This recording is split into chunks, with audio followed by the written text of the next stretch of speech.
Today we will learn how to create a fillet or blend or radius, whatever you choose to call it.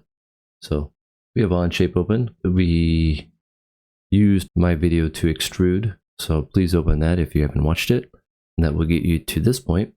And now we can go over here to fillet, and I'll walk you through some of the items of which fillet allows. So I right click and hold down that mouse. It allows me to rotate, and I can use I hold down my middle mouse button and I can pan it. Okay, so I'm going to zoom out with the middle mouse button rolly wheel, and I got my fillet right here.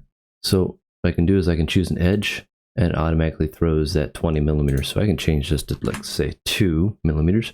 All right, and I can change it to width of 2 or radius of 2. I usually always keep it these 3 right here.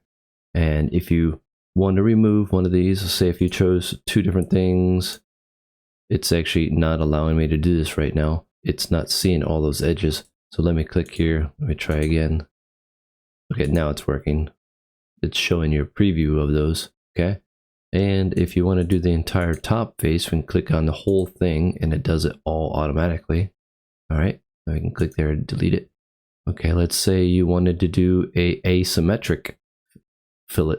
So what that means is one side is longer than the other side. So let's go asymmetric, and we can choose like a 2 and a 5, and you can see it's not a fully developed. Let's overemphasize this and show you what it's actually doing.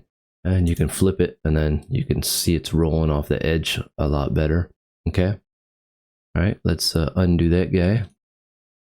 We're back to our 2 millimeter radius. Now we can do a partial fillet.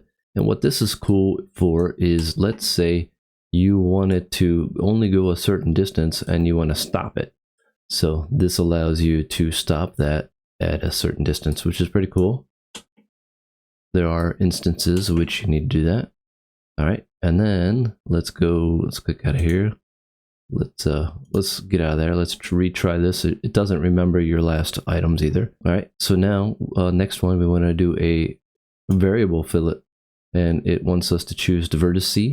So that is that, and let's change this to let's 5 or so, and let's go with we can click on that first point right there, and we could change this to, let's say, a 1, and you can see it automatically updated. Let's change the second one to something dramatic like a 10, and we could see that it's changing from 1 to 10. Okay, let's click OK. All right, and that completes our video on fillets. Thanks for watching.